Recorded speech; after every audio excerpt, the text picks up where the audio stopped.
Welcome to another story from our space. Today we will be hearing from a consultant who flirted with an office assistant and ended up reported to HR for intimidation. It all began with a lighthearted comment, the kind that floats through casual office banter. We were discussing a project, and I couldn't help but throw in a playful remark. It wasn't anything overtly flirty, just a subtle, humorous observation that added a touch to the conversation. As we continued working together, our interactions evolved naturally. There was a shared sense of camaraderie and ease in our conversations.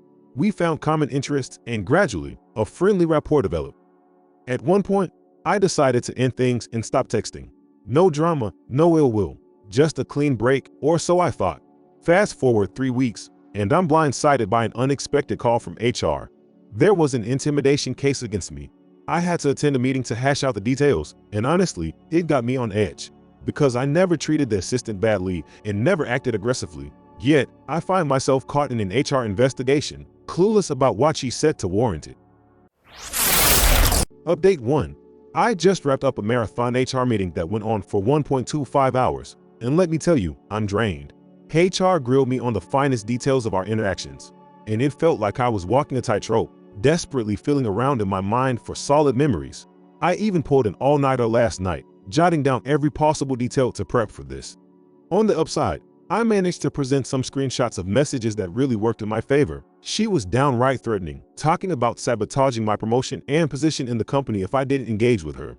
I also made sure to show how I'd been asking her to give me some space for about 2 weeks, both on Teams and WhatsApp. Despite that, she kept bombarding me with messages every single day. I threw it back at HR, telling them if the roles were reversed, they'd probably have fired me on the spot. Seemed like they got where I was coming from. HR didn't spill the beans on their thoughts, though. They're going to review the evidence from both sides and decide if a formal disciplinary action is in order. Now, I'm stuck in limbo until Monday, facing a weekend of sleepless nights. If there's one piece of advice I can offer from this roller coaster, keep it platonic with your work colleagues. You guys are probably smart enough to know that, but I sure wasn't. And let me tell you, this was the worst meeting of my life. Final update. So, HR finally reached its conclusion. I got summoned into a room, and to my surprise, our chief of staff was present. What ended up happening is that it was established that they had zero evidence of intimidation or threatening behavior on my part. The case was officially closed, and they seemed almost embarrassed about it. So say I was relieved is an understatement. However, they did throw in a comment about my significant lack of judgment for flirting with an office assistant. It stung a bit, but hey, no disciplinary action is required. Considering how these situations often play out, I'm impressed. They could have easily used me as a diversity and inclusion metric, late 20s white male here, but they didn't. They scrutinized the evidence and made an honest call. Makes me even more confident that this company is the right fit for me. Sure, the thought crossed my mind about consequences for the person who consciously lied, attempting to get me fired out of revenge, but I kept it to myself. At this point, I just want to put this whole mess behind me.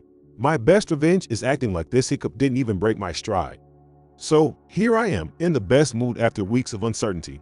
Here's to putting this ordeal in the rearview mirror and looking forward to better weeks ahead.